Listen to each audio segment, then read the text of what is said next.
And although we ask you to keep yourselves on mute for the presentations, we encourage everyone to say hello in the chat and to pose questions for our panelists throughout. So the chat is where it's at, so far away with your comments and questions in there.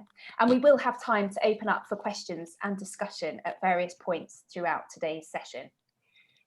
For those of you who've joined us at previous sessions, you'll know that the INDIGO initiative sits across 3 layers. So we have our community activities. So this is very much one of those, our community coming together. We have a system for sharing data. And then we have various data sets that are available as open data on the GoLab website. So we see these peer learning calls as a great opportunity to bring the community together, to compare notes, to share updates and learnings and make recommendations for the future. So at the moment, I think INDIGO is probably known particularly for data on impact bonds or CIBs or social impact bonds, but we're already starting to sort of stretch beyond this to try and describe other cross-sector collaborations and partnerships that tackle social issues. But most of all, we're a learning community. So in so much of the work to tackle social issues that are complex, there is no one right answer. And as a community, I think we really try to learn together to understand what might make a difference in these complex cross-sector collaborations. I think it's fair to say we don't want to chase data for its own sake, but we really try to be led by real-world use cases for the data. Great, so we have a few slides to help structure and guide us through today's session. And as you'll see on a participant slide, we've really got a fantastic lineup of speakers for today's session. And we have people from the world of social investment and fund management. We have some researchers from Europe and LATAM who have been investigating impact bonds and outcome-based contracts. And we also have our 2 INDIGO data stewards. So I'm thrilled that both Juliana and Martina are now working with us full time to really support and nurture INDIGO, our community, the system and the data sets. And we'll be hearing more from them soon. But we also wanted to get a sense of who is in the room today. So Martina has set up a poll that can help us get a sense of who we are, who's in the room, and where we are around the world. So Martina, I'll hand it over to you to launch this poll.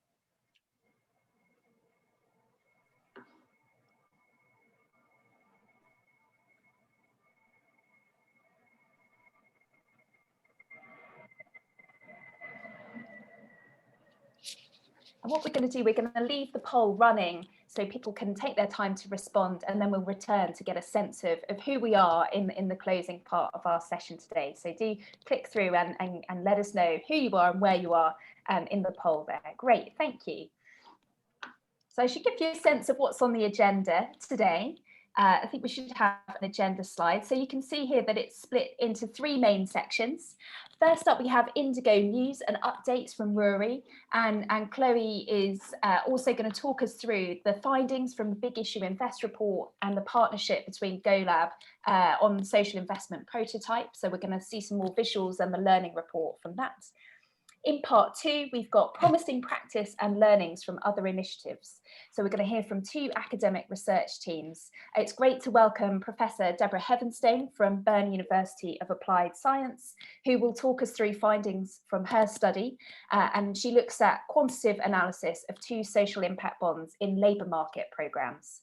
And then Professors Sergio Lazzarini and Sandro Cabal from INSPA in Brazil will walk us through their paper. And their paper asks, why are counterfactual assessment methods not widespread in outcome-based contracts? A great question there, and I'm keen to hear more.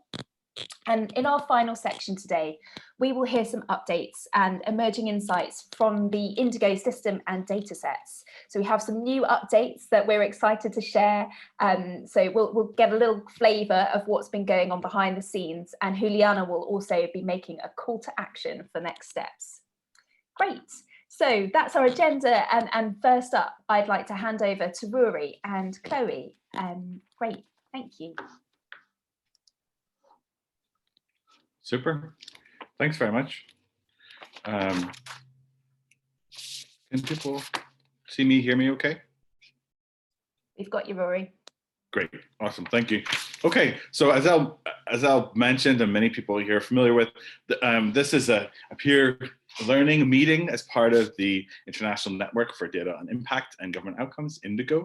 And INDIGO sort of has 3 layers. We think about it, it's 3 layers. We have our community layer, our system layer, and our data layer. So things that are happening in each of these layers, you know, on our community layer, we're doing this quarterly peer learning meeting. We're also delighted that we're able to support another hack and learn. I'm going to talk a little bit more about that later, but recall that in September we had a hack and learn activity that was focused on a number of challenges. We are going to be able to have that in March of this year, so there'll be some more information about that hack and learn coming up a little later in the session. On the system, we've really, as some of you know, we have a database management system. It's an open source system, so that you know, if you like the system, you could copy it. Or aspects of it, you're welcome to copy it and use it. We've also got visualizations, which are, you know, welcome to sort of analyze. But one of the things we realized putting up this system is that we needed to increase the focus on making it easier for people to download data and making it easier for people to share data with us. So you'll see Juliana and Martina talk a little bit more about ways in which you can share data and ways in which you can access the data through the INDIGO system. And then our third layer then is the data itself. We have been progressing on our impact bond data set. So we're describing over 200 impact bonds around the world. We have been doing monthly snapshots of our impact bonds, and we're moving into doing a quarterly report. We want to look at, well, what's happening in different places. We're interested in variation and comparing things over time, and in the organizations. So in this session, you're going to hear a call to action, a request for the impact bond community to share information about their projects, and in particular, you know, to have a look at our list of organizations. We have about 1,000 organizations involved in impact bonds, and we put those data on the website. We're also exploring other data sets. That'll come up, I think, in the hack and learn. But the other data sets within the impact, within sort of the INDIGO system, and we're very excited about some of that. So you'll hear some of that a little later. The theme here is about, I guess, there's trying to unify the different things that are going on in this session. One thing might be transparency, but sort of the practical aspects of transparency. You know, those of us who work with data and work with open data know that data aren't, there might be, you might have open data, but that's not free data, in the sense that it takes work. Some people think, you know, oh, we just want to get the raw data, but raw data as a thing, that, there's work to be done to identify data, to describe it, and then to put it in ways that people can understand. So I think we're sort of going to unpack that a little bit from different perspectives, from perspective of a social investor who's interested in sharing data, and the perspective of some academics who are using data to do some research. Chloe from Big Issue Invest is going to talk about a report that we're launching today. We're really excited to launch this report. We've heard a little bit about it before. And so Chloe, I think, is going to talk more about the practical steps that it took and what learnings we, what are some lessons learned there. I would like to emphasize, though, that it was a really pleasant experience working with Chloe and Ben and Josh, and Big Issue Invest are a wonderful team.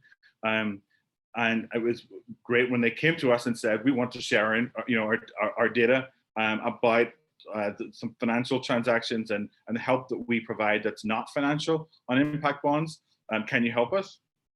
So it was great for us to be able to say yes. But I want to emphasize that this is not, we're not saying here that BII has the way of working. This is not an evaluation. We're not suggesting this is the best way or this is the only way that one should work, but it is a way. And if other people have other ways of working and they want to come and explore it with us and they want our help to sort of share their data, we'd be really interested in doing that.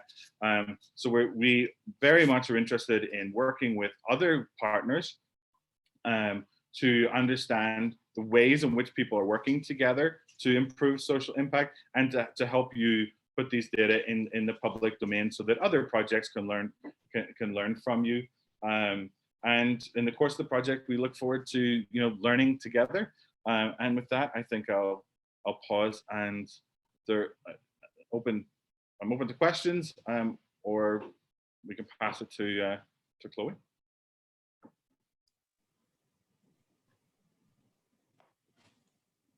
Thanks, Rory. I'll take that as no questions. Yeah, hi everyone. It's great to be here. Finally launching our report, exploring social investment and the INDIGO initiative with GoLab. We've kind of been working on it for the past 9 months. So I'm just going to talk a bit about the process of kind of how we got together and to produce this report and to produce some other technical assets, how we shared our data and some of the learnings that came along with that. So firstly, sorry, next slide again, thanks. Just to kind of frame how we came to the GoLab, this is our theory of change for our outcomes investment fund. So at the time of this project, we had about 14 social impact bonds in our investment fund. And I think now we're on about 18, 19. So this kind of just shows how all the different partners within social impact bonds come together to create the short and long-term impact that we want to see with our fund. So it involves delivery providers, commissioners, us as a social investor, and the end service users. And this is kind of how we came to the project. We thought about all the different ways that data was collected and who holds what data, and how it all needed to come together to kind of share some structured information with GoLab to help us gain some insights into the outcomes data that we have and how we approach impact bonds more generally. Next slide, thanks. So kind of what did we learn? We had quite a lot of data, but a lot of it was disjointed or in kind of different buckets of information. So we had transaction data on our investments, we had kind of qualitative data, we had some social outcomes data, but it wasn't structured in the way that would have meant we could use it very easily or we could gain a lot of insight from it. So we wanted to be able to collaborate with others in the sector and use the information to share some insights and to gain some insights into our own portfolio and outcomes, and to be able to share it with the wider market in a usable way, because how we currently had it prior to this collaboration wasn't that usable and wasn't that easy to gain insights from, apart from on kind of a case by case or investment by investment basis. And so I think it is a really big task to share data, and it is a really big task to bring it all together. I don't think we realized how much of a task it would be, but I also don't think we realized how helpful it would be either. And once we had that data in more of a structured way, we realized that sharing data can really help us with our partners, develop a sense of trust between stakeholders. So particularly commissioners, maybe who haven't engaged in a social impact bond before, it's really useful for us to be able to kind of share a track record of all the social outcomes from our previous contracts that we had or from similar projects that work on similar social issues. So that was a real benefit for us. And I think we also learned that as an investor, we don't articulate our role very well all the time. So I think that's something that we can improve on. And a lot of the time we get caught up in investor jargon, and when we're trying to explain the role that we play in social impact bonds, I think data plays a really big role in that, and having it all in one place really helped us to articulate that better. And also demonstrating our value add, not just the capital investment that we make in projects, but the non-financial technical assistance, which is kind of what we call general business support, help with financial modelling, social impact management, general advice, like all the other stuff that we do as an investor alongside just making an investment. We didn't show very well, and that's something that we brought to Rory and Juliana, and they were really, really keen to kind of help us articulate that, and that was a big part of what we did as well. And then just the last thing was that there's still a lot of learning. So this diagram is kind of a provisional sketch that we all took part in together of who holds the data in a social impact bond, and what the different data standards are and why all the different partners use them. So I think that really helped us clarify kind of where the data is in impact bond, because I think from GoLab's perspective, at the beginning, they kind of thought that we had it all and we could just share that with them, but it's a lot more complicated than that, and sketching it out and discussing it really helped us kind of think about where data was and how we could bring it all together in the future. Next slide. Okay, so what we did in our report, we kind of outlined what we did, and the main thing that we did was share our data on our impact bonds, which sounds a lot easier than it actually was in practice. But we shared transaction details, social investment details, social outcomes data, and the non-financial technical assistance that we provided. And our goal would be to share this data with the GoLab on a quarterly basis to INDIGO, so there'll be up-to-date project information up there on the website for people to just be able to download and see how the projects are progressing. And we want to be able to use the learning from our own portfolio to share it with the wider market, and this is a really, really good way for us to do that. We also collaborated on some draft data definitions for GoLab's prototype database, which covers those kind of following areas that we discussed, and the non-financial technical assistance was a big part of that. So discussing each definition for the different types of support that we provided outside of the capital investment was a really, really interesting kind of discussion, and it really helped us kind of clarify some things in our mind about the type of support that we provide and how we kind of articulate that. And we also worked with Open Data Services to develop some open source code to allow that data to be imported into INDIGO. And we developed some prototype data visualizations on 4 social outcomes contracts within our portfolio.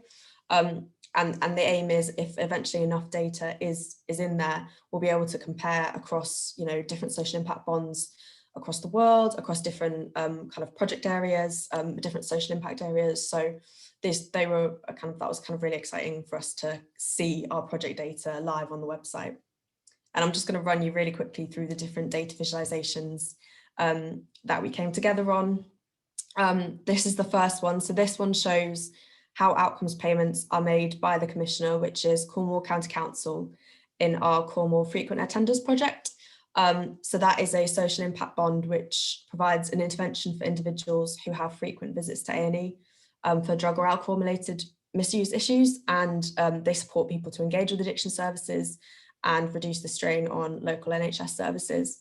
So as you can see in this kind of visualization, it might be a bit small, but you can see that we're about a quarter of the way, 2/3 of the way into the project, I think, and only a quarter of outcomes payments so far have been paid. So it just shows the kind of whereabouts in the project the outcomes payments are made, and how that develops over the lifeline. So the whole line is the whole project length. And then the X is kind of currently where we are in days. And then if we just move to the second visualization, so this shows 4 of our social outcomes contracts in our portfolio, and it shows the transaction details.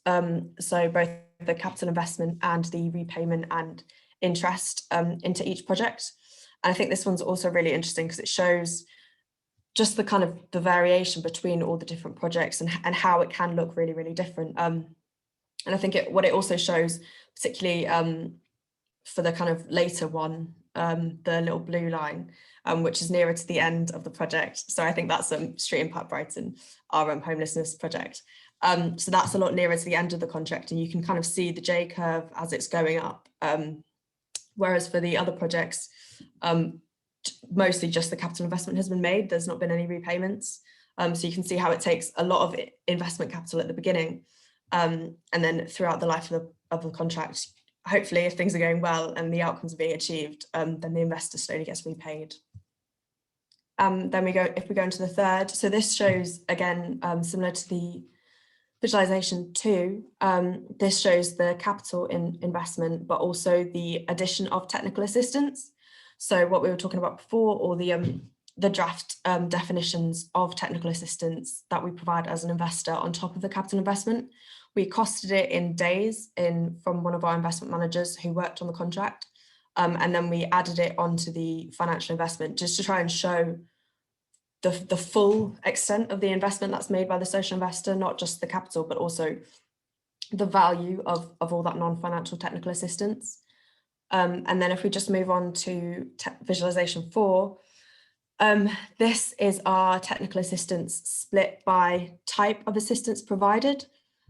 So I don't know if, again, it's quite small, so I'm not sure if you can see it, but this kind of shows the split between what type of support was provided by our investment manager in developing this social outcomes contract.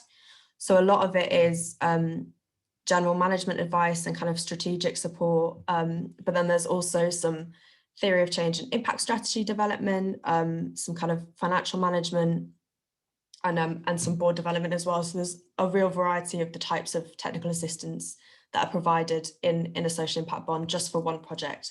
I think this was like a really exciting thing for us to be able to develop, because it's something we're really keen to develop more within Big Issue Invest and kind of better describe what we do outside of just the capital investment.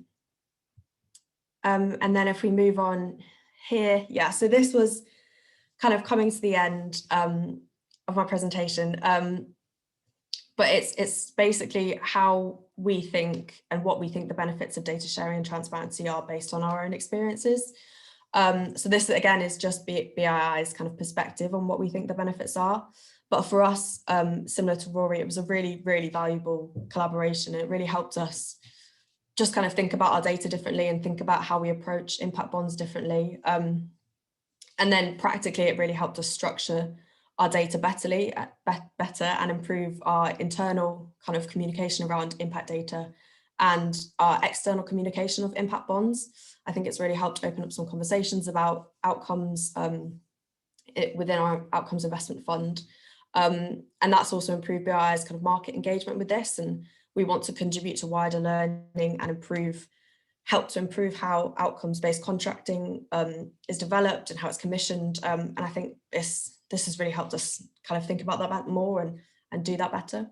And we've just shared here some of the benefits that we think other partners in a social impact bond can benefit from sharing data and being more transparent with their data.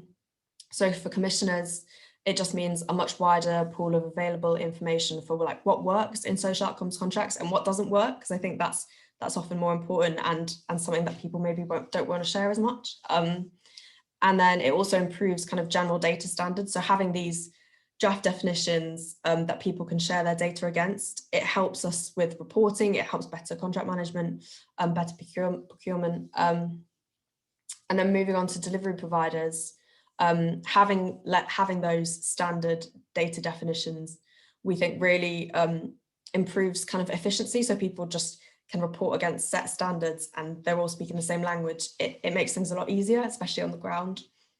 And generally just an improved evidence base of what works, again, data for project design, when thinking about services, if there's more information out there about what similar projects and similar social organizations are doing, that just helps generally kind of all partners with project design and thinking about future social outcomes contracting and how they're structured to support service users, because at the end of the day, that's what the social impact bond's all about. It's about trying to create the best service that you can for the service users.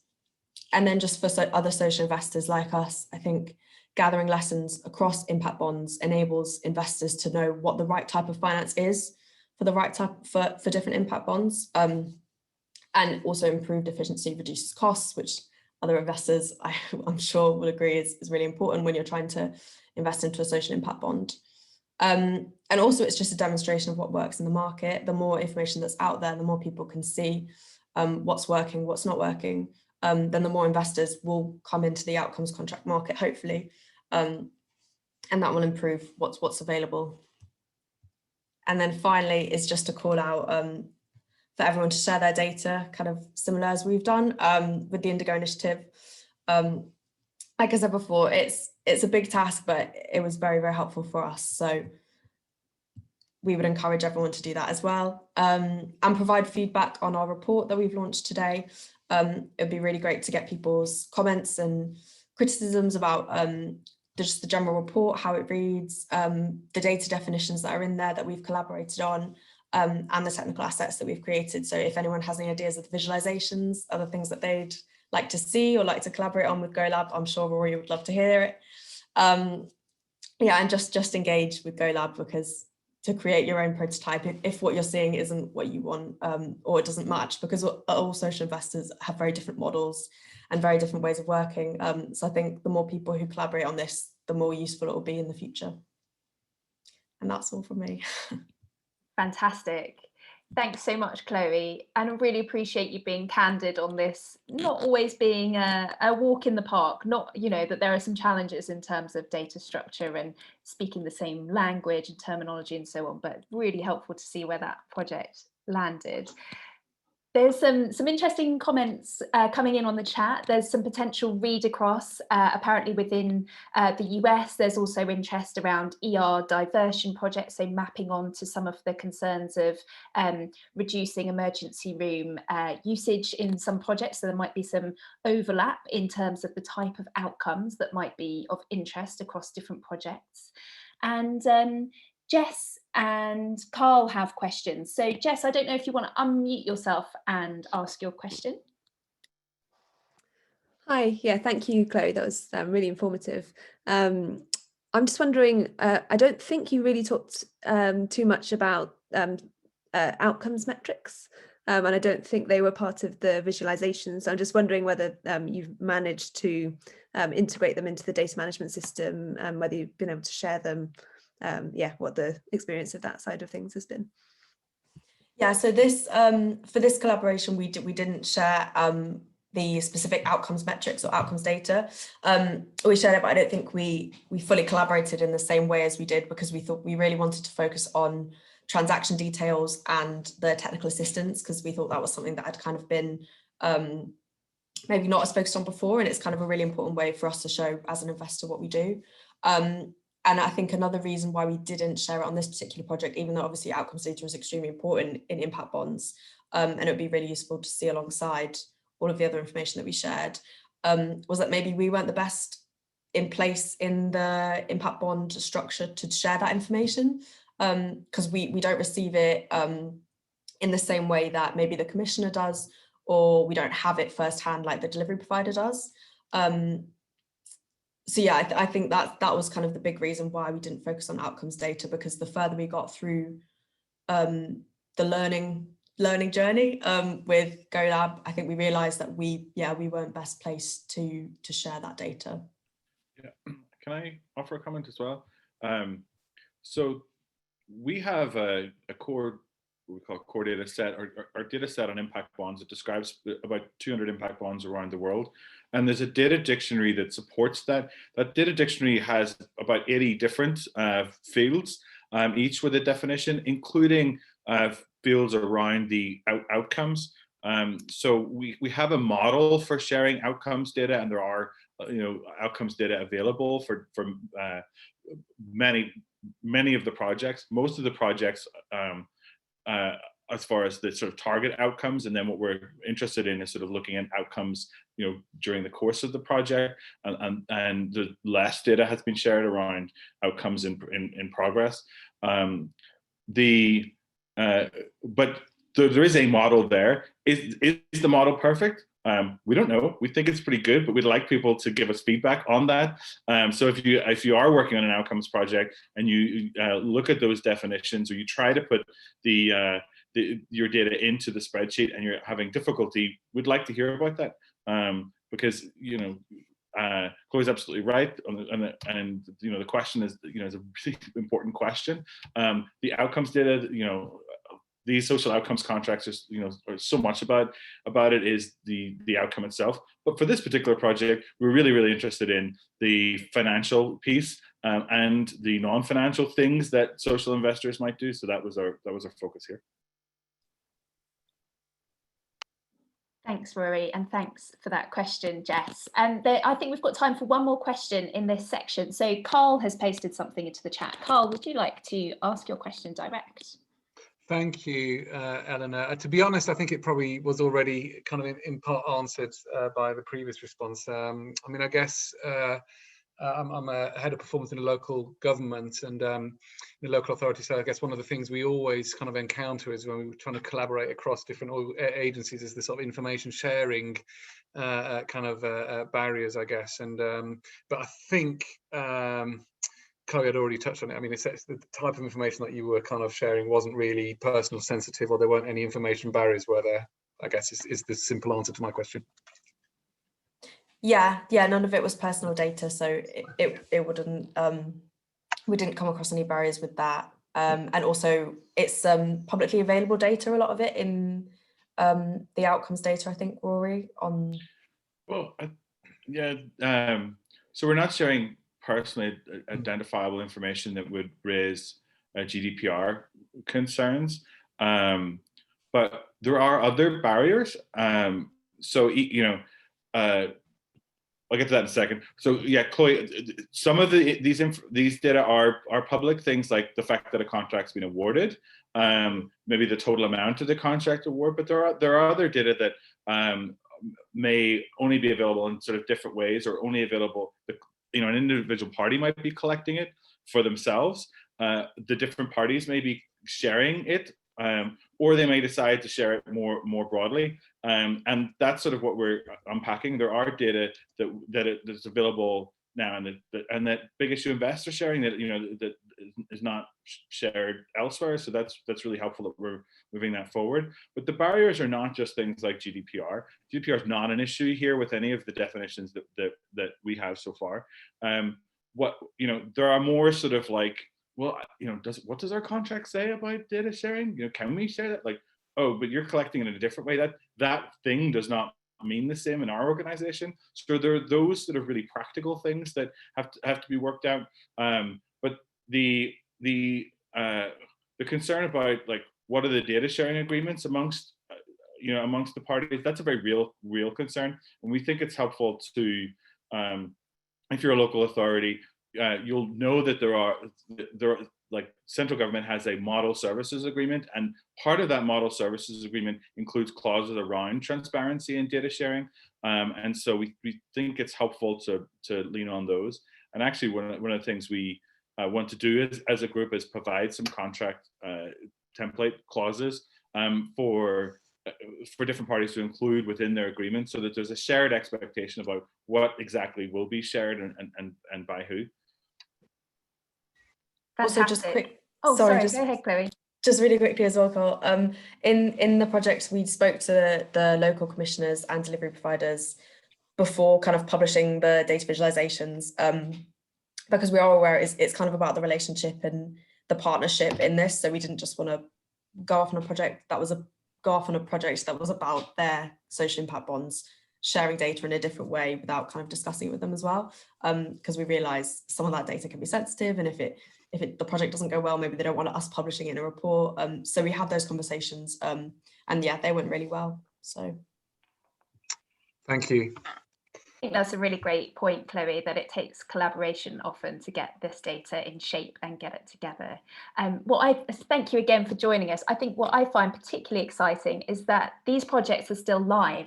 So I'm looking forward to seeing the changing shapes of these performance curves over time. And I think it's brilliant that you plan on keeping that data flowing so that we can see how these projects develop over time, and then hopefully be able to draw some comparisons in future. I think that's a really exciting future prospect for the community. Thank you. So now I'd like to move on to our second section, where we're going to be hearing from some academic partners who have been doing some important research around different aspects of impact bonds and outcomes contracts. Our first speaker is Professor Deborah Heavenstein. Deborah, thanks so much for joining us. I know you've presented some of your work at the Social Outcomes Conference before, so thank you for offering to share the latest from your research projects. We've got about 10 minutes for your presentation, so it's over to you. Okay, thanks, Eleanor, for the invitation. I was sort of surprised. I expected an informal conversation with like you and Claire. I didn't think it was a big thing, but Anyways, I'll do my best.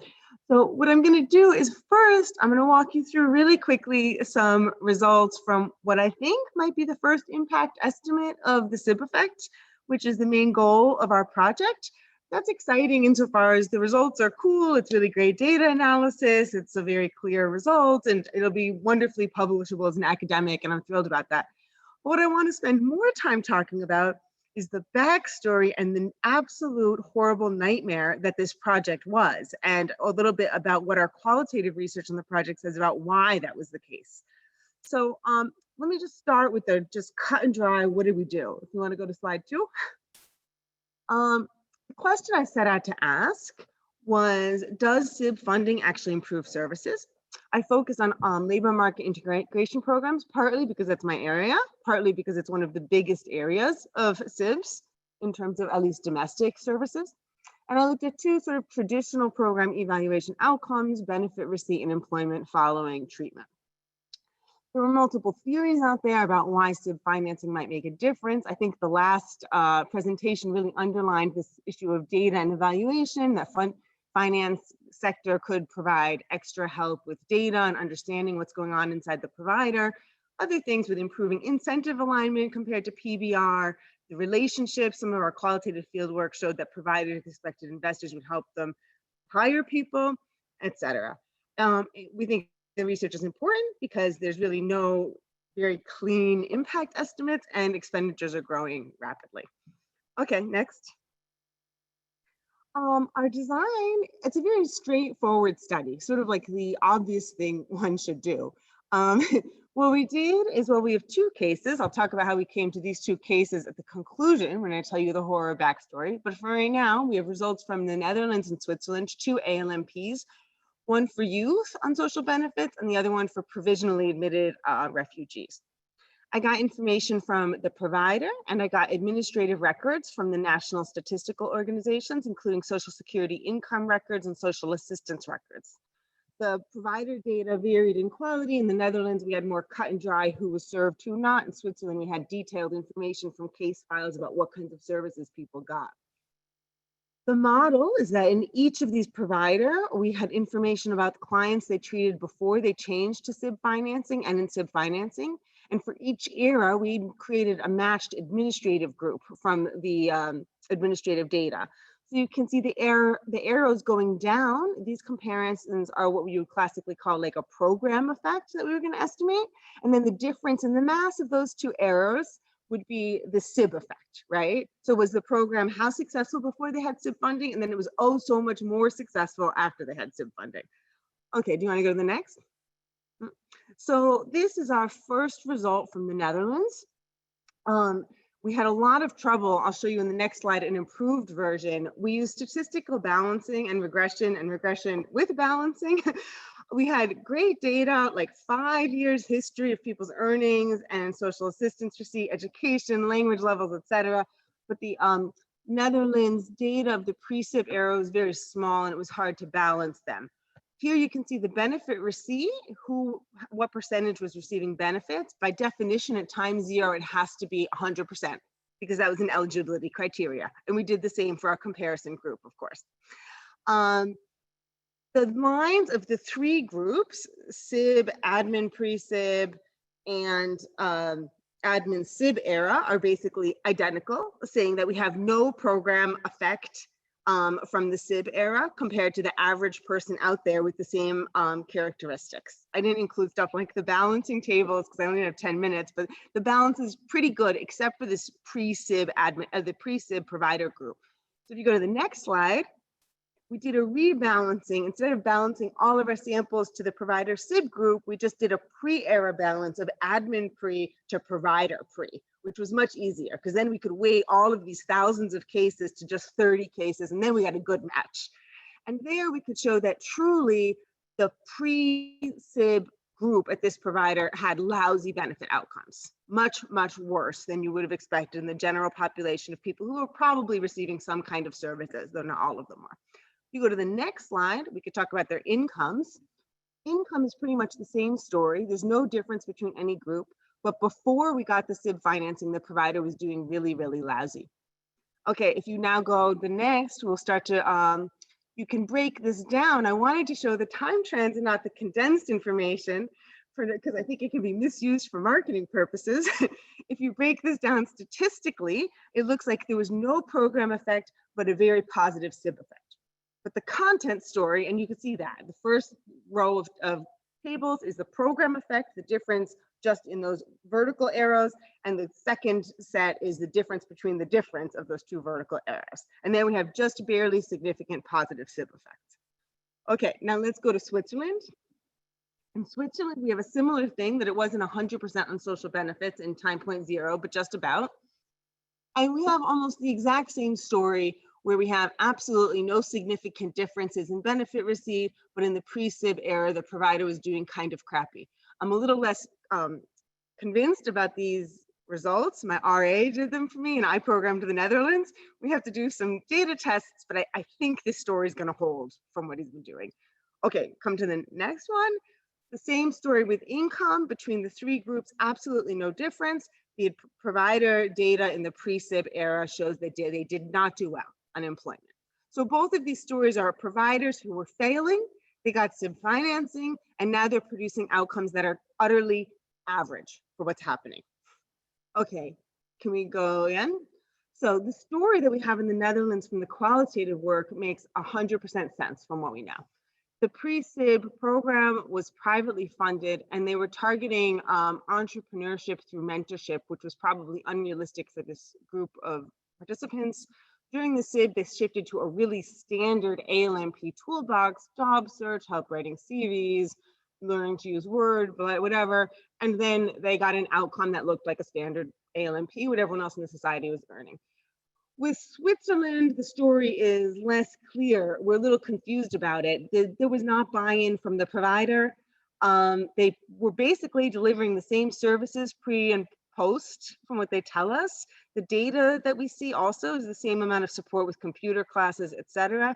The big difference is that in the SIB era, they had almost double per capita financing, which led to one-on-one tutoring for German, which is the native language here, etc. What we would have expected from the kind of expenditures the government was giving per participant, we would expect outcomes that far exceeded the norm, as the funding for this program far exceeded the norm for what most people in society in this position were getting. But their SIB program had average. The big question is, why did their pre-SIB program suck? And that I don't know. Whereas in the Netherlands, there's a clear story about why. Now I want to get to what I really want to talk about, the backstory. This project has been, for me professionally, a nightmare. I started several years ago sort of thinking like, oh, this is sort of the obvious impact analysis that should always be done, right? In every social impact fund, this is the standard impact analysis. And it's not rocket science, it's not complicated, and it's not technically difficult to merge these kinds of provider and administrative data sets. And in fact, governments all across the OECD are making this kind of administrative data available to researchers in better and better ways. So it seemed like very obvious, yeah? When I went about recruiting the SIBs, I contacted every SIB in the way that had employment as an outcome. First, I ran a survey for sort of a pre-study because I need to create publications. So in writing my grant, I also made a publication who would theoretically share their data, yeah? Maybe like a quarter said, yes, theoretically. Then I asked for letters of support for writing my grant. 6 said yes. When it came to actually providing the data, we have our 2 cases. We have a third Netherlands case, actually, they gave us data, but they didn't have enough people. I couldn't do anything with it, statistically speaking. The hurdles that we found, I can't say how often the word secret or confidential has come up in the study. It has been overwhelming. Secret returns, secret data, evaluations that are secret and can't be known. I have had to agree to not release our impacts before the other stuff is public. And maybe the most shocking or interesting thing, and underlines to me my own naivety when starting this study, was that our interviews with the evaluators were the most interesting. Because the evaluators, they're not stupid. They all knew what to do and how to do it. And many of them proposed how to do it to the government, and they proposed how to do it cheaply. And we offered to do it cheaply. We had incredible financing so that I could send somebody to work in the office at the provider for over a month to prepare data if they needed help. But the problem was not about money. It was about not wanting transparency. And Yeah, and so all of the evaluators said, we proposed that, we told the government to do that, that's what we wanted to do, but that's not what the government wants. The government wants us to report that 600 people got a job and we're a success because 600 people got a job. They do not want a comparison with an administrative group that shows even though we're spending double as much money, we're getting average outcomes. Not a single of the 6 participants studies that we looked at actually had the government producing impacts. There was a lot of production of sort of pseudo data that doesn't really show if something's working or not, like data that works for PR, but not the kind of like data analysis that I was able to produce. Anyways, I think that, and in the end, our funding got cut because we didn't have as many data sets as we promised because of so many pullouts. So I don't know what to say. It was a shocking experience to run this study. I think that, Eleanor, I laughed when I saw your email about a learning community. Lucas, who I work with, was like, this isn't a learning community, it's a bunch of interest groups. And that is our experience, that there's not, the providers are interested in learning, but an interest in showing a success and that X number of people got a jobs and everyone's paid out and happy is much, much higher than actual interest in learning. I think if you could disconnect the learning and the evaluation from funding, I think most of the providers would like to know if the programs worked. Thank you so much, Deborah. It's been fascinating to hear about your experience, the decay of projects across your research. Yeah, I can see why you describe it as a bit of a horror story, but it's really intriguing and I think links very neatly to the paper that Sandra and Sergio are going to be presenting to us as well. I've asked people to post questions in the chat, but what I'm going to suggest is that we come back for combined Q&A across both of the paper presentations here. So I'll pass the baton over to Sandra and Sergio now for their presentation. Hello all, it's a great pleasure to be here with you. I'm sharing my screen here, just a second. Let's see if we can all see it.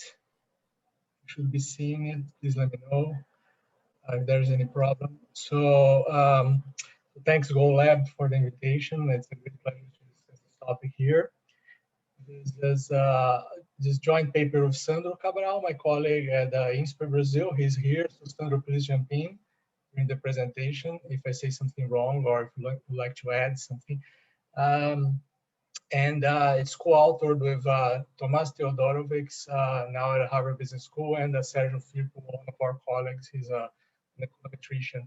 So our topic is about the way to measure those social impact bonds, or more generally, outcome-based contracts with payments based on outcome metrics, right? I mean, you all know this very famous, I guess, right? I mean, very famous Peterborough SIB in the UK, where there was investment by impact investors, and those investments caused a reduction in recidivism. This was the metric.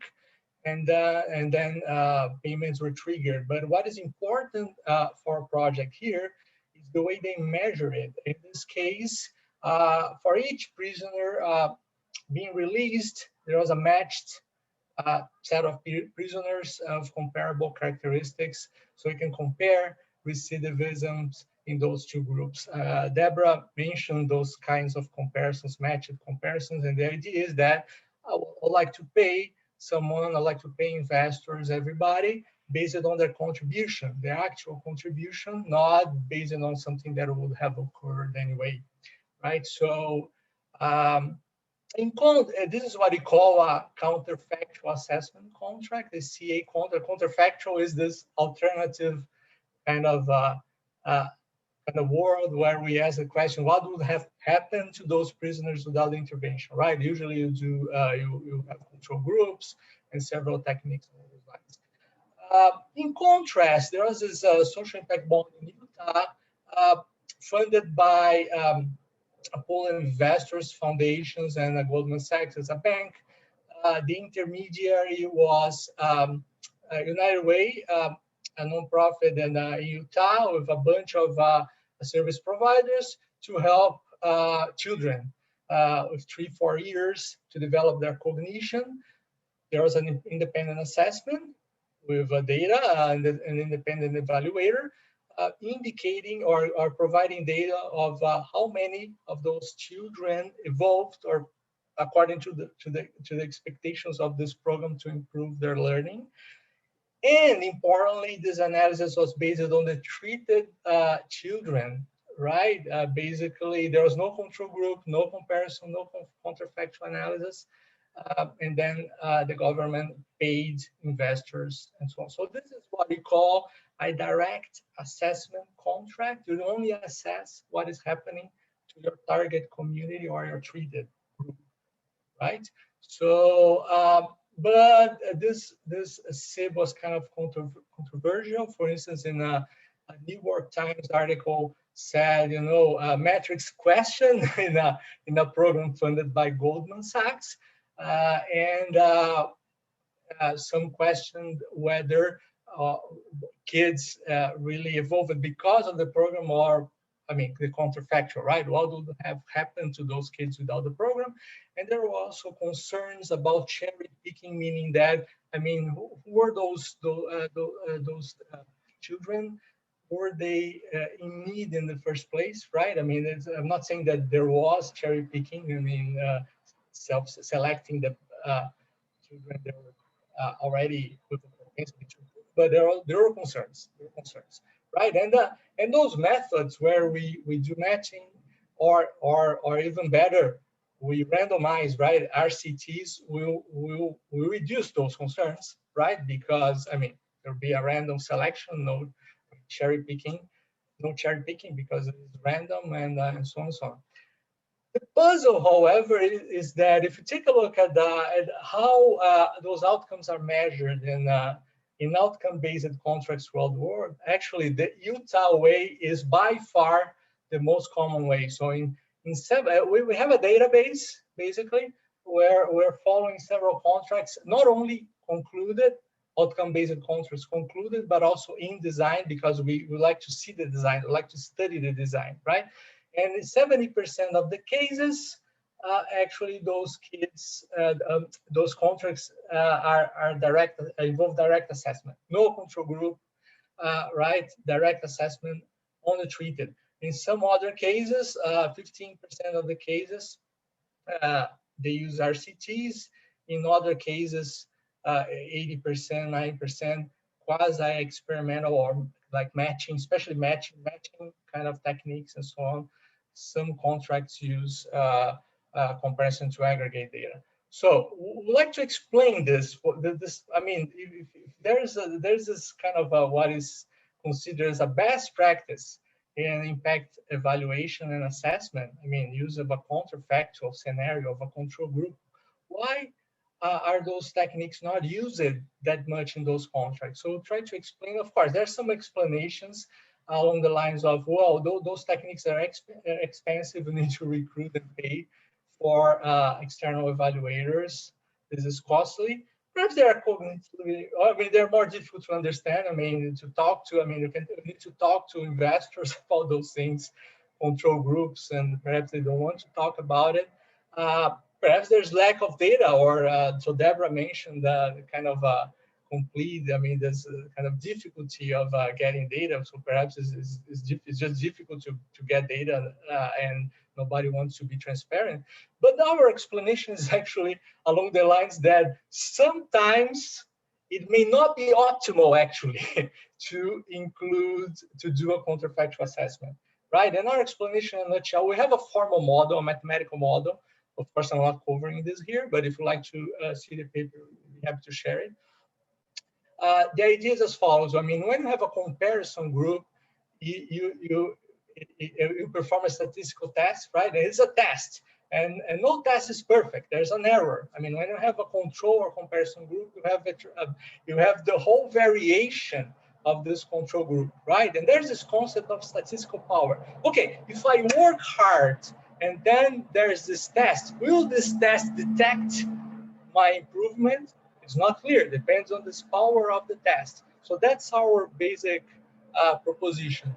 With this idea, we propose that the adoption of counterfactual assessment contracts, as opposed to those direct assessment contracts, will be more common when there is an increase in the number of treated individuals. I mean, larger SIBs of large size, right? With more treated individuals, you have more. I mean, this is a statistical result, right? I mean, you reduce this error of associated with not detecting a positive effect. Also, we propose that it is also positively related to the potential effect of the intervention, also known in evaluation theory as the effect size. We measure that as the amount invested in the SIB or the outcome-based contract divided by the number of treated individuals per month for a given unit of time. Right, all those things help increase the power of the test. We also propose something related to the experience of investors and managers. At first glance, you may say, okay, if those guys are more experienced, they will adopt more of those things, those techniques. We actually think it is otherwise. When they are more experienced, they know how to design contracts, direct assessment contracts that reduce all those biases, right? And they are better equipped to set targets, right? Based on say historical data, right? And then define those targets in a way that will incentivize efforts. So experience will negatively affect adoption of those contracts. So quick snapshot of our database. We have more contracts than normally see in other databases because, as I said, I mean, we also try to get information on contracts in the process of design. And here's the distribution across countries. And it's pretty much in every type of sector, right? I mean, here you can see the distribution. I can share the paper with this more detailed information view. So what we find is that aligned with our hypotheses, if the number of treated individuals is higher than 600, the probability that those types of counterfactual assessments will be adopted in outcome-based contracts will increase by 29 to 42 percentage points. It's a big effect, actually. And if per capita and also investment per capita, investment per capita is above 111, it is also of a similar magnitude, 29.3 to 35.4 percentage points. And also we find that this increase in managerial experience reduces the likelihood of adopting those contracts with control groups. So each additional contract that an investor participated in the past reduces the likelihood that those counterfactual assessment techniques will be adopted by 3 percentage points. Possible new directions. I mean, many ways you can improve this. We don't actually in this paper differentiate between types of counterfactual assessments like RCTs or matched designs or something else. It would be an interesting thing to see. It would be an interesting thing to see the differentiation between types of investors. So perhaps, I don't know, a more impact first or impact oriented investor, like, I don't know, a multilateral bank, will those guys push for more counterfactual assessments in those contracts? The role of outcome payers also is important. I mean, so perhaps governments may not want to receive that kind of criticism that we saw in the Utah SIB. And also we can examine other types of experiences. I mean, the experience of designing or evaluating, experience not only with contracts, but also evaluation processes. And also, I think we need more studies on the costs, the comparative cost to perform all those alternative ways to monitor outcomes. So thank you so much. Our emails are here. I don't know if Sandra would like to say something, add something, but it was a pleasure it is a pleasure to be here. It was a pleasure to talk, and looking forward to your comments and questions.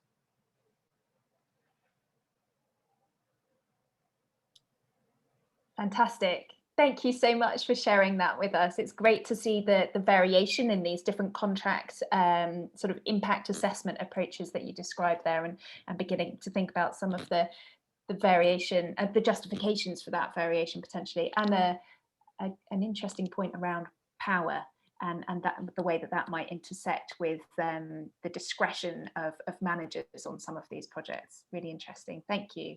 There's been some interesting comments in the chat. I know that Carolyn Heinrich, thanks for joining us, Carolyn. You had an interesting comment. Would you like to put that to the panel?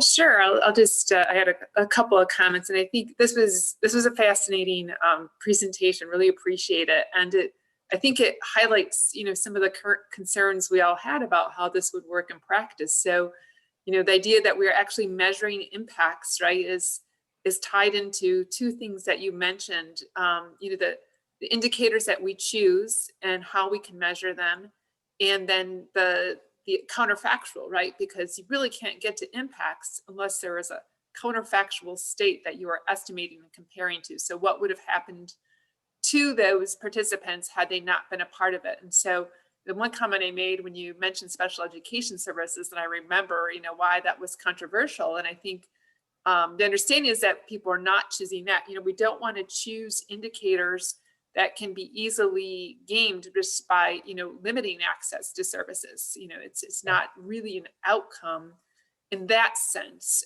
It's something that can be manipulated relatively easy. But I think your point too about the challenge of getting a good estimate of the counterfactual. I mean, this is what has plagued us all along, right, for decades, and estimating, government outcomes, not just in the context of CIVs. And so, I think you're hitting on an important thing there. You have to have sufficient sample size, even if it's an RCT, right? Because you have to distribute the characteristics across the two treatment control groups. And you can better do that when you have a larger sample size, right? We make this assumption that there's statistical equivalence, but with very small samples, it may not happen. And then when you don't have an RCT, right, there's even more kind of labor involved in constructing a counterfactual that we can really believe is capturing that state. So, the last presentation we saw propensity score matching, which makes that effort to do that. And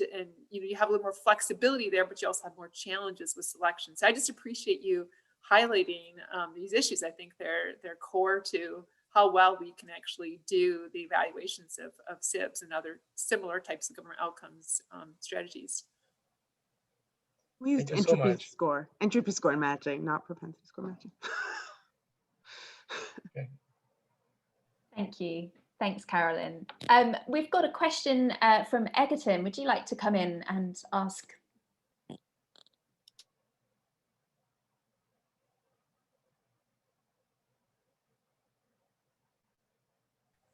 Hello, just a second. I had to open the door here. First of all, Sergio, it's a pleasure to meet you. I have recently cited you in an essay I just wrote. So. My pleasure. Thank you. Yeah. Well, I read the article about the CIV, São Paulo CIV. Which was really interesting to understand why it didn't happen.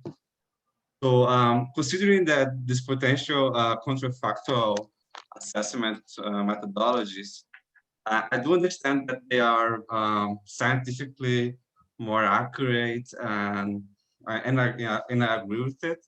But as it happened in São Paulo, sometimes it can with some types of stakeholders, like unions, union of teachers, service providers, and beneficiaries, it might seem unethical in some sense, because they might not understand the methodology. And so therefore, I ask if a counterfactual assessment methodology is to be implemented specifically by the public sector. How can we address this issue? If people and stakeholders start to challenge the methodology and say that it might be not according with ethical standards, but address it. This is a great question. I mean, I would say I don't know the answer because we're struggling with it when we interact with governments and all those stakeholders. But I think that so you mentioned one social bond that we helped design here in São Paulo, Brazil. It was criticized because of the use of an RCT. Unions claimed that we were kind of doing a social experiment. So they said, you know, you're randomly selecting the kids. It was a civic education actually. So to receive certain types of interventions. But actually, it's not. I mean, of course, I mean it's a concern. It's always a concern. But the problem is not because of the RCT. It's or the control group methodology. It's because there are limited resources. So the government would need anyway to select a subgroup of students, right? The government didn't have resources to cover all students. So some form of selection needed to be done. And talking to groups, even academics who opposed our proposed design, they said, you know, so perhaps the government, so don't use an RCT, so the government will choose. But then it also raises the question, so based on what the government would choose certain types of schools or students, right? I mean, based on political condition or aspects, based on their preferences, right? I mean, so this is a very important issue, and I think that a way to solve it is to engage everybody in public discussion, right? Public consultation, public engagement, let them talk, let us debate. In our case here, unfortunately, it was more drastic. We didn't have an opportunity to debate because there was a shift or a change in the government, right? And there was a change in the secretary and everything. So they decided to stop the initiative. But anyway, it's a process of dialogue. But thanks for your very important question. Thanks, Sergio. I think we've got time if we squeeze them in for 2 more questions. So I'm going to turn to Sandro and then to Anna. So Sandro, I think you have a question for Deborah. Yeah, as I do. Thanks so much for hosting us here. And Sergio did a great job presenting. He speaks much better than me. And thank you, Caroline. You are a source of inspiration in terms of incentives contracts. So it's so glad to have your comments on our paper. And my question to Deborah is the following. Deborah, I love those what went wrong stories. And this case that you present is delightful to understand. Wow, what happened there? And in your opinion, these unsuccessful experiences were mainly due to a bad design or bad incentives, which are related with the bad design of the SIP project, or the lack of strength of the intervention, the managerial techniques that were implemented were not that good. In our language, the effect size could be anticipated as lower from the very beginning, or did they have any previous evidence about the success of these interventions? So I'd like to hear something along these lines of what went wrong. I mean, I think there's a lot of different pieces going on to what went wrong. So some stuff makes sense and is not like a bad story at all, right? Like one of our cases just didn't do an RCT. They were planning to and they canceled because they had a lot of money for this pot of people. They wanted to treat more people and they said, okay, we won't do that. That makes sense. And as a former social worker, I totally understand that and think that's a good choice. At the same time, all of our evaluators proposed really cheap, doable alternatives for the government to generate a counterfactual, and they proposed to do it at actually no extra cost. And the governments explicitly said, no, please do not make that. And in one case, they'd actually done some of the calculations and the government said, please don't open up to the public your estimates. Nice that you did it. So a third example of a sort of problem is in one of our cases, they tried really hard to do a nice statistical estimate. And then they contracted with like not an evaluation firm, but an auditor. And the auditor didn't understand the statistics that were used originally and used the wrong hazard equation for the prediction of baseline social assistance days that created a baseline that was like 20 times the expectation. And then the government, of course, paid out money because the calculation was wrong. So there's like a mix of, that's an issue of statistics ignorance, like how much complicated statistics can you have in a contract? Do you really want a hazard analysis in the contract? Maybe not if your auditor doesn't understand how to do the prediction. There's also some really good decisions that are sort of from an academic position, not so good, like, oh, that's a shame you canceled the RCT to serve more people, but that's really in practice a good decision maybe. And there's a lot of purposeful manipulation. Oh, you did the estimations, but we don't want them to be public because we need a success. We'd rather say 30 people got a job. And so there were all these different dynamics, a mixture of ignorance, good intentions, and bad intentions. Thanks, Deborah. We're really tight on time, but Anna, you posed a really great question, I thought, around the learning that might be taking place here. So do you want to quickly pose your question? So I'm from the outcome style, and I'm not very familiar with all this. So it's just a very basic question about, is it going to be good for practice, you know, this focus on external targets? Is it just going to make people think about, you know, tick the box, cherry pick those who are close to reaching targets, and not actually, we want to encourage people to use the data to say what's working well, what's not working well, what can we change in our service to make things better? And I may be misunderstanding, you know, all the payment by results, you know, how it works, because perhaps it does motivate making things better because you want to reach targets better. I'm just interested in the general feeling towards this approach. Any reflections from the panelists? Yeah, I can say something. I think this is related to our paper, right? I mean, this problem of a cherry picking is a big criticism in various CIVs, right? I mean, whether you are already pre-selecting, I don't know, patients or students, they already have this propensity to positively evolve. So essentially, you're not causing anything, right? So in a sense, right, those methods that we described, like about having a control group, and even better, you randomize those individuals, you randomly select whoever is going to receive a given intervention. We'll try to reduce those things. On the other hand, we also show that including those corrections may backfire, right? The remedy may be worse than the disease if this is not well designed, especially as we showed, I mean, in terms of having interventions with sufficient effect size, right? Sufficient investment and sufficient size. And what is worrisome, and I didn't mention this, is that if you take a look at CIVs over the years, their size has been is reduced. I mean, we're seeing CIVs of smaller size over the years, right? They are kind of they're refocusing and so on and so on. So this is, at least for our results, can be problematic. Sergio, can you jump in? Go ahead. Sure, absolutely.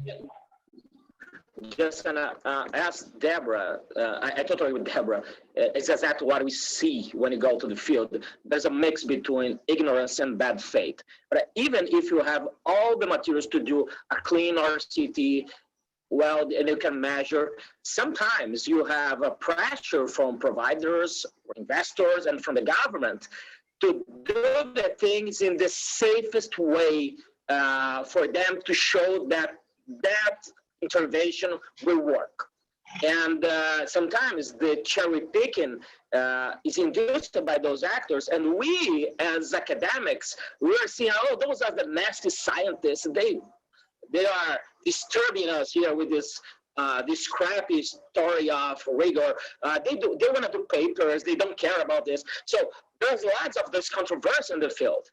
And sometimes you are nasty people as researchers. But these things helps to explain why those self-selection issues, in my view, happen a lot in this kind of context. We saw that in all of our cases. In all of our cases, everyone wanted to show success and have face saving and didn't want a stupid academic analysis. And I think what Anna talked about before, I think that in a low-key, low-stakes way, our providers would like to know without having headlines. Like, I think if you dissociated the information from big money or from all these different actors and political interests and face saving, I think that our providers would have liked, like, low key, show me a statistical estimate. Oh, what did I do better? You know, like that. Thank you. Thanks so much for such a lively discussion, everyone. I think this is a very important but also quite tricky debate to have. I think there are some really important points that have been raised. Clearly, impact bonds are quite a diverse group of things, and maybe the only binding piece is that they call themselves impact bonds. But I think it's really interesting debate, and one that I'm sure we'll be returning to. I would like to move us on to the next session, although it pains me slightly to push away from this debate. But we've just got maybe 15 minutes or so for updates from the data stewards. Juliana and Martina are going to be sharing some updates on our latest insights. Okay, hi everybody. I'm here first of all to thank you for sharing data with us. And I also want to show you some interesting data visualizations that we could build with our impact bond data set. And I also want to explore with you some further opportunities for other collaborations and to make a clear call to action related to our next steps. So one of the many things that we can do with our impact bond data set now is that we can understand the distribution of impact bonds across the world. So at the moment, our data set counts more than 200 cases. However, if you are aware of an impact bond or any other project, impact bond project that you see is missing from our data set, please let us know and share data with us, because we really want our data set to be representative and as complete as possible. Next slide, please. We are also working with timelines. This is a timeline for a subset of projects that are related with child and family welfare. We are comparing the length of the project with the length of the service delivery, which you can see could be very different. If you realize that there are some dates of your projects, the projects you have been involved with, please let us know and help us build a better and more complete project timeline. Next slide, please. And our database explores not only projects, but also funds and organizations. And we are exploring the relationship between organizations using network graphs.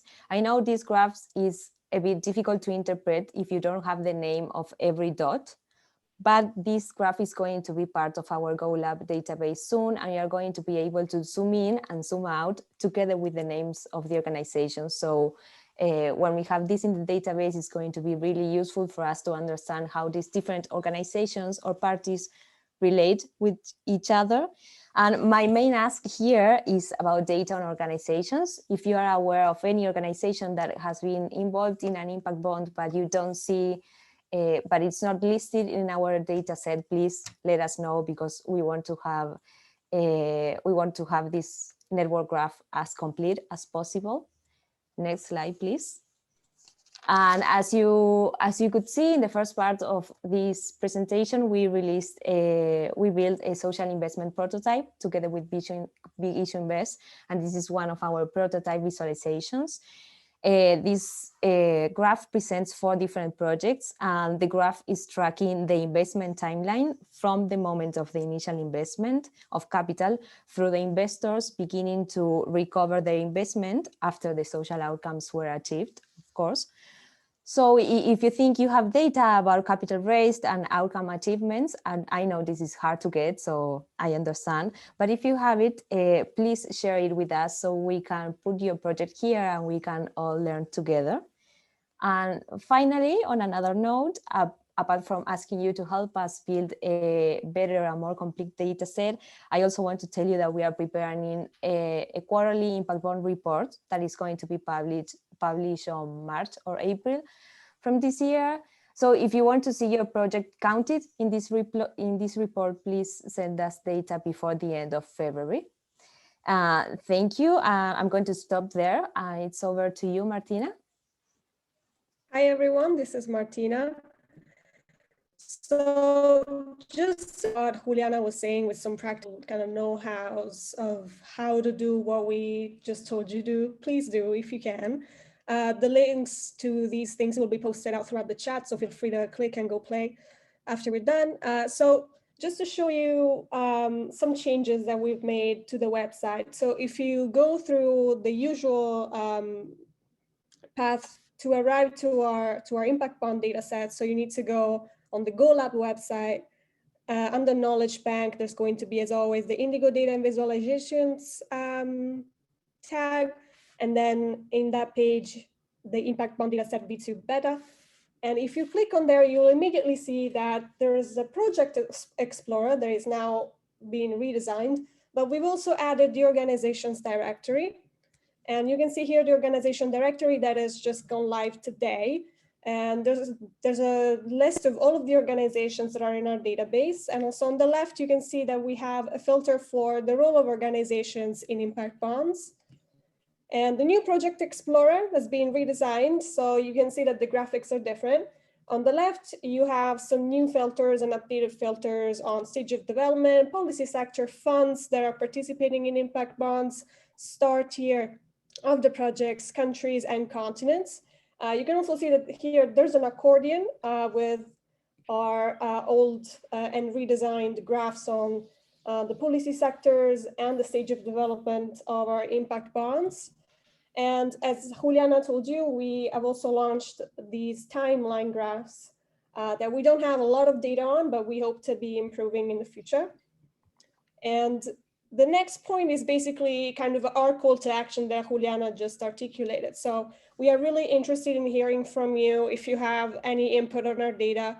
As you can scroll down the project listings, you will see that every once in a while, there's going to be this tiny page, this tiny kind of quadrant that asks you if you have a project, please tell us about it, with a tiny button where you can get in touch with us. And the same thing goes for our impact bond kind of graph at the top of the page. You will see two new buttons. One is for downloading data and the other one is for sharing data. So to share data with us, you can click either on the Get in Touch button that you can see on the Project Explorer project listings, or on the Share Data button at the top of the map. And it will take you to this page where there are details on, what type of data you can share with us, how you can do that. We will have a more kind of organized web form in the future, but for now, you can send us your information and we will update it to our database. And if you want to download the Indigo data, you can just click on the download data button at the top of the graph. And we have different ways that you can download data according to what kind of user you are. So you can just be interested in our project listings, CSV, organization listings. You can also download all of our data as individual Excel files and all of the data as CSV by data type.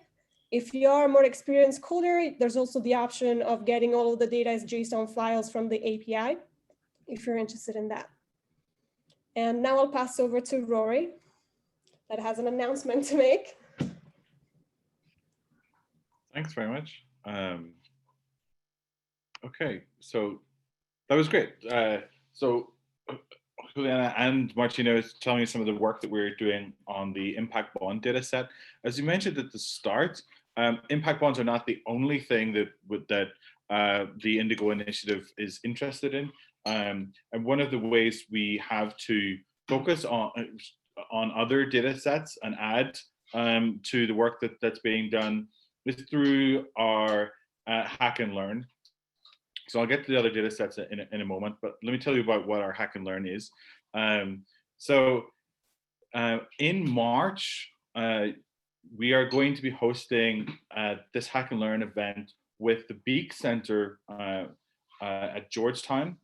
That's in the US, with INSPIR of Brazil, and with the Bertha Center of the University of Cape Town in South Africa.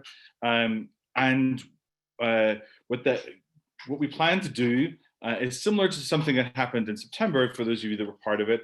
But in March, we will be hosting a kickoff for that event. We'll be doing about 2 weeks of hacking. So hack, and then a sort of show and tell and a learning report about sort of what's happened, what did we learn. And those that work is designed around challenges. So we will be selecting some challenges over the course of the next month. So you'll see some communications about this. And those challenges then are what the sort of distributed community will work on. Some things that are emerging from that include an interest around describing what outcomes data sets might there already be. So a data set of data sets to help people sort of work out, like, what do we know about outcomes in different fields in a particular place? Is an outcomes contract appropriate? So sort of thinking about, well, how would you describe those things? We also plan to be launching a data set around an evaluation wayfinder. So how might you choose different evaluations? There's been a lot of discussion here of, like, why would evaluation for whom? And I think that's really a helpful discussion. So we're going to want the community to help sort of build that out and make this a more robust tool through the hack and learn. So you're going to see more communications about the hack and learn. We would love to have more participation, so please do share that. Students are welcome, non-coders are welcome. This is more of a hack and learn. The learning thing is important for us, not just the hacking. And so that'll be really helpful to get participation on that in March with the partners, again, Beak Center for Georgetown, INSPIR from Brazil, Bertha Center in Cape Town, South Africa. So that'll be a lot of fun. We want you to be part of that. Another thing that you're going to see after this meeting is the call to action that Juliana described. So we are very interested in strengthening the impact bond data set. We are sharing all our information in the ways that Martina described. And over the course of the next month, we would like your help and the community's help in improving the data that are available, so it's the quality is as good as possible. And then we'll be releasing a sort of quarterly report that includes the types of visualizations that Juliana showed. An additional thing in that report that we'll be having is practice insights from practice, practitioner insights, because obviously the interpretation of data is a major thing. It's important, right? Some people love graphs and love the raw data, love the data. Other people would like to hear from a practitioner saying, well, what does this really mean? And so you'll see some of that in the quarterly report. I'm going to pause there. I think we're almost out of time, and hand it back to Elle. Fantastic. Thank you for sharing those highlights and updates with us. I wanted to note that the things that we've set out in terms of new features, they were really developed in direct response to questions or issues that were posed by the Indigo community. So in the past, we had a lot of clamour to improve the filters. I mean, not to be too blunt, but people told us that the filters were rubbish. So I hope it's reassuring for people to see that some of these changes and improvements are starting to come through. But what it means is that we need to keep hearing from you. So we're in the works is a better classification of social impact bonds and development impact bonds, or different roles or different types of outcomes payer on these projects. But please do keep them coming, keep reaching out with your use cases and requests, and I'll put the email address in the chat again. to give you confidence in reaching out to us to let us know what would be useful. I also, just to close, wanted to try and draw a thread from some of the quite energetic discussion around those research papers to what that might mean for us as a community. I think it might be a little bit cheesy to talk about things as a journey, but Mylena in the chat pointed out that these impact bonds and these new cross-sector collaborations might feel quite different from a government outcomes payer perspective. Paying for outcomes or paying for impact is a real stride and real divergence from most common practice.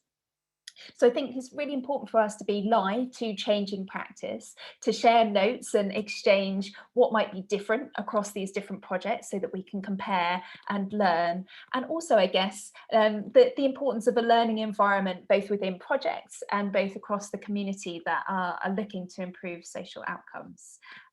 So I think that's the note that we'll leave it on.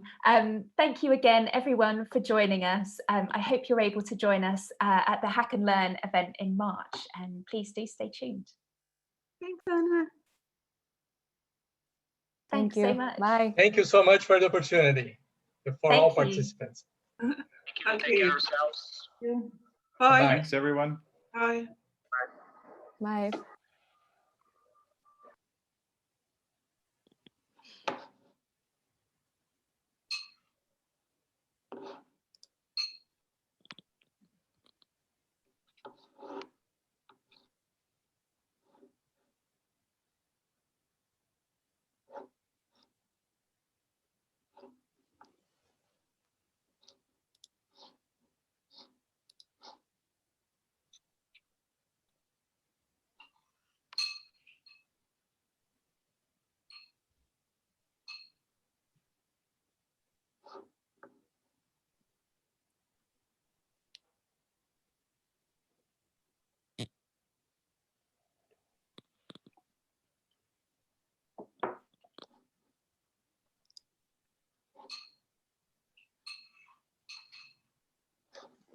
I think we just have one. Shall we stop recording? That's probably a good idea.